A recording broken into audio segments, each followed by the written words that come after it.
आप में से कई लोग ऐसे होंगे जिन्होंने इस टाइम जीन्स या डेनिम पहन रखी है और आप हमारा वीडियो देख रहे हैं। कहने का मतलब ये है कि टेक्सटाइल इंडस्ट्री का ये एक ऐसा शब्द है जो किसी पहचान का मोहताज नहीं है।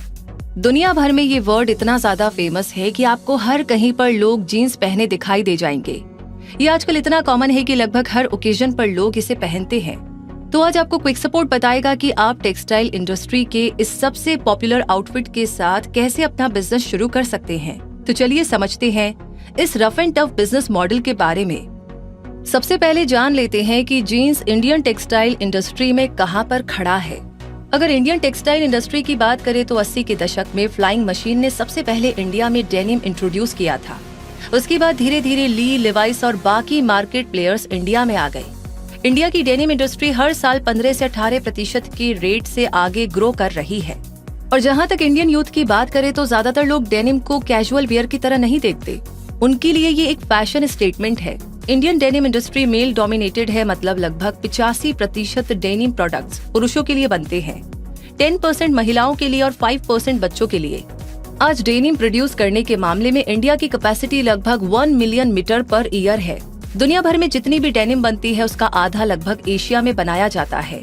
डेनिम का ग्लोबल मार्केट लगभग $64 बिलियन का है और आपके वार्डरोब में भी ज्यादातर जीन्स ही टंगे होंगे।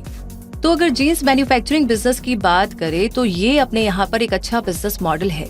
सबसे ज्यादा पॉपुलर है रेडीमेड जीन्स। जीन्स लगभग हर एज ग्रुप में पॉपुलर है और 2022 तक इंडिया में हर साल लगभग 60 लाख जीन्स पैंट की जरूरत पड़ेगी। तो आइए कुछ स्टेप्स हम आपको बताते हैं जिससे आप अपनी खुद की जीन्स कंपनी सेटअप कर सकते हैं। इसके लिए सबसे पहले मार्केट अपॉर्चुनिटी की बात कर लेते हैं। इंडिया में जितने ब्रांडेड जीन्स पॉपुलर है उससे भी ज्यादा डिमांड में है नॉन ब्रांडेड जीन्स, क्योंकि flying machine, Levi's, Lee Cooper, Pepe jeans जैसे पॉपुलर ब्रांड्स की जीन्स काफी ज्यादा महंगे बिकते हैं और कॉमन पब्लिक की बजट से बाहर होते हैं। कभी शौकिया तौर पर खरीद लिया तो अलग बात है, लेकिन शोरूम या मॉल्स में हम भी थोड़े रीजनेबल कपड़े ही ढूंढते हैं। इसीलिए इंडिया में नॉन ब्रांडेड जीन्स की डिमांड ज्यादा है और इंडिया में इनकी मार्केट ग्रोथ हर साल 8 से 12% की है। अगर आप मैन्युफैक्चरिंग बिजनेस में जाना चाहते हैं तो सबसे पहले आपको बिजनेस कैपिटल और इन्वेस्टमेंट पर काम करना होगा, क्योंकि मैन्युफैक्चरिंग यूनिट लगाना, मशीन्स खरीदना, मैन पावर, फैक्ट्री के लिए जगह, गोदाम, ट्रांसपोर्ट, रॉ मटेरियल्स, इन सभी चीजों के लिए लाखों का खर्चा आएगा।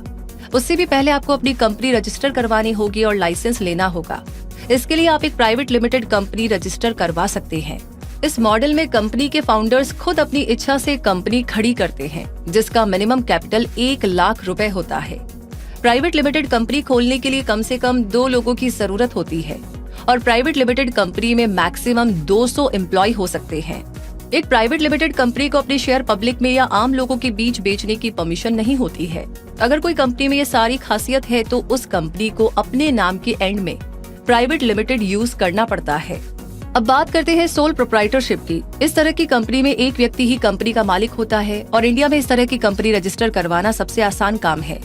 इस तरह की कंपनी रजिस्टर करने के लिए आपको Aadhaar card, PAN card, bank account और रजिस्टर्ड ऑफिस प्रूफ या रेंटल अग्रीमेंट की जरूरत पड़ेगी। ये सारे डॉक्यूमेंट्स तैयार होने के बाद आप किसी चार्टेड अकाउंटेंट से रजिस्ट्रेशन सर्टिफिकेट का काम पूरा करवा सकते हैं और फिर आप अपना काम शुरू कर सकते हैं। अगला ऑप्शन है 1 पर्सन कंपनी। 2013 के पहले तक इंडिया में एक कंपनी बनाने के लिए कम से कम 2 डायरेक्टर्स की जरूरत पड़ती थी, लेकिन सेंट्रल गवर्नमेंट ने 2013 में एक व्यक्ति के साथ भी कंपनी शुरू करने का अधिकार दे दिया। प्राइवेट लिमिटेड कंपनी के मुकाबले इसे मैनेज करना आसान है, लोन जल्दी मिल जाता है और digital signature certificate, director identification number, company के नाम के अप्रूवल के साथ इसे शुरू किया जा सकता है। पार्टनरशिप फर्म की बात करें तो अगर आपने डिसाइड किया है कि आप अपने बिजनेस में पार्टनर रखेंगे तो इजीएस्ट वे है कि आप पार्टनरशिप फर्म बनाएं। इसके लिए आपको अपने पार्टनर्स के साथ मिलकर के पार्टनरशिप डीड बनवानी पड़ेगी, जिसमें सारे नियम कायदे रहेंगे कि कंपनी कैसे चलेगी और पार्टनर्स अपने बीच प्रॉफिट शेयरिंग कैसे करेंगे। पार्टनरशिप फर्म खोलना थोड़ा आसान होता है, जिसमें रिस्क सभी पार्टनर्स में शेयर हो जाता है। एस्टेब्लिश्ड होने के बाद इस तरह की कंपनी को वाइंड अप या बंद करना भी आसान होता है। कई पार्टनर्स होने से जिम्मेदारियां भी आपस में बढ़ जाती है, लेकिन कंपनी सही से चलती रहे इसके लिए सभी पार्टनर्स की आपसी सहमति जरूरी होती है। अब बात करते हैं जीएसटी रजिस्ट्रेशन की। जीएसटी के आने से किसी भी बिजनेस को करने के लिए अपना जीएसटी नंबर लेना अनिवार्य हो गया है। बिजनेस करने के लिए आपको अपनी लोकल अथॉरिटी से एक ट्रेड लाइसेंस भी लेना होगा और अगर आपको गवर्नमेंट की तरफ से सब्सिडी चाहिए तो आपको MSME यानी ministry of micro small and medium enterprises में रजिस्ट्रेशन करवाना होगा। MSME में अगर आप SSI यानी कि स्मॉल स्केल इंडस्ट्रीज वाला रजिस्ट्रेशन करवाते हैं तो आप सब्सिडी मिलने के योग्य हो जाते हैं। एम्प्लॉइज प्रोविडेंट फंड भी कंपनी के लिए जरूरी है यानी कि EPF रजिस्ट्रेशन। जैसे ही कंपनी में 20 से ज्यादा कर्मचारी होंगे तो आपको ये लेना ही पड़ेगा। एम्प्लॉइज स्टेट इंश्योरेंस में भी रजिस्ट्रेशन करवा लीजिएगा ताकि अगर कोई स्टाफ कभी भी बीमार पड़े तो उसका खर्चा आपकी जेब से ना देना पड़े। ट्रेडमार्क की बात करें तो इतना कुछ होने के बाद आपको ट्रेडमार्क रजिस्टर भी करना होगा ताकि आप अपने ब्रांड नेम को एस्टेब्लिश कर सके। और IEC कोड की बात करें तो अगर आप प्लान कर रहे हैं कि अपने प्रोडक्ट को बाहर एक्सपोर्ट करेंगे इंडिया के बाहर, तो इम्पोर्ट एक्सपोर्ट कोड भी आपको लेना होगा। और इतना कुछ जान लेने के बाद अब जीन्स मैन्युफैक्चरिंग बिजनेस के लिए आपको लोकेशन भी देखनी पड़ेगी जहां पर आप अपनी प्रोडक्शन यूनिट को सेट करेंगे। इसके अलावा भी वाटर सप्लाई, ड्रेनेज फैसिलिटी और इलेक्ट्रिसिटी की सप्लाई होनी चाहिए। उसके बाद आपको रॉ मटेरियल्स की सप्लाई के लिए कोई सप्लायर भी ढूंढना होगा जो आपको थ्रेड्स यानी कि धागे, बटन्स, जिपर्स, स्टिकर्स, लेबल्स और लोगोस देगा। एक जीन्स मैन्युफैक्चरिंग यूनिट में stitching machine, chain stitching machine, folding machine, stain removing machine, washing machine, cutting machine, embroidery machine, ironing machine, printing machine, logo making machine और laser machine की जरूरत होती है। इस इंडस्ट्री पे ज्यादा जानकारी के लिए या मैन्युफैक्चरिंग यूनिट काम कैसे करती है उसके लिए कोशिश कीजिएगा कि आपको एक इंडस्ट्रियल टूर मिल जाए या कोई यूनिट विजिट करने का मौका। साथ ही मैन पावर की बात करें तो ये आपको इंडस्ट्री से ही हायर करने होंगे जो अपने आर्ट एंड क्राफ्ट में माहिर हो।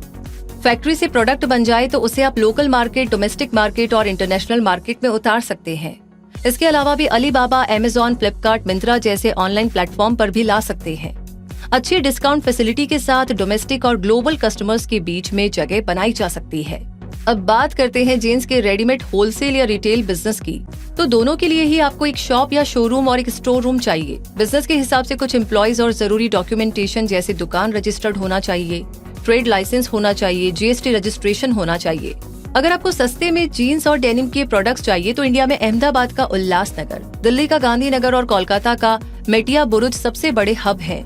अहमदाबाद की बात करें तो यहाँ से पूरे देश में सप्लाई होती है और अहमदाबाद की मार्केट हिस्सेदारी लगभग 45% की है। सबसे बढ़िया रहेगा कि आप खुद जाकर के इन सभी मार्केट्स को एक्सप्लोर करें और भरोसेमंद सप्लायर को ढूंढकर उनसे डील करें, क्योंकि अगर सही प्राइस पर आपको क्वालिटी प्रोडक्ट मिल जाएगा तो आप अच्छा मुनाफा कमा सकते हैं। साथ ही अगर आप बिना फैक्ट्री लगाए अपना खुद का ब्रांड बनाना चाहते हैं तो जेनेरिक प्रोड्यूस की हुई जीन्स पर अपना लोगो लगवा सकते हैं। अगर मार्केट रिसर्च करेंगे तो आपको बहुत ज्यादा जानकारी मिलेगी और बिजनेस में कितना इन्वेस्ट करना है, बिजनेस कैसे बढ़ाना है, कौन सी क्वालिटी बेहतर है, कौन से लेटेस्ट ट्रेंड्स है, ये सारा कुछ आपको पता चल जाएगा।